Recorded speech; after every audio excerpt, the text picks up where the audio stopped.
सुनील शेळके आमदार असं म्हणतात की मी असं कुणालाही दमदाटी केलेली नाही। जर शरद पवारांकडे पुरावा असेल तर त्यांनी दाखवावा, अन्यथा मी राज्यभर फिरून शरद पवार खोटं बोलतात असं जाऊन प्रचार करेल।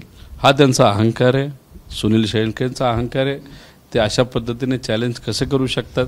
हा जो अहंकार आहे ना, हाच खरं तर तिथं असताना लोकांना पटणार नाही। ठीक आहे, त्यांना असं वाटतं ते खूप मोठे नेते झालेत, तो त्यांचा तिथं विषय आहे। पण आता सुनील शेळकेंच्या बाबतीत बोलायचं झालं तर ते आधी भाजप बरोबर, आता मध्ये पवार साहेबांबरोबर, आता दादांबरोबर आहेत आणि आता उद्या जाऊन एक 12 लोकांची यादी आहे, त्याचं प्रतिनिधित्व मराठवाड्याचे एक नेते करतात अजितदादांचे, जे म्हणतात की आम्हाला बाबा घड्याळावर नाही लढायचं विधानसभा, आम्हाला भाजपच्या चिन्हावर तिथे लढायची आहेत।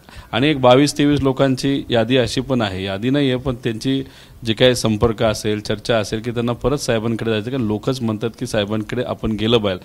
तर सुनील शेळके जे आहेत, असे लोक आहेत तुमच्या संपर्कात? सुनील शेळके जे आहेत ते 22च्या यादीत येत नाहीत, ते 12च्या यादीत येतात, कारण की त्यांना भाजपबरोबर जायचं आहे। त्यामुळे ही जी काही भाषा आहे, हा जो अहंकार आहे, तो सत्तेमुळे पण आहे आणि भाजपची वृत्ती आणि प्रवृत्ती सुद्धा त्यांच्या मनामध्ये दिसते।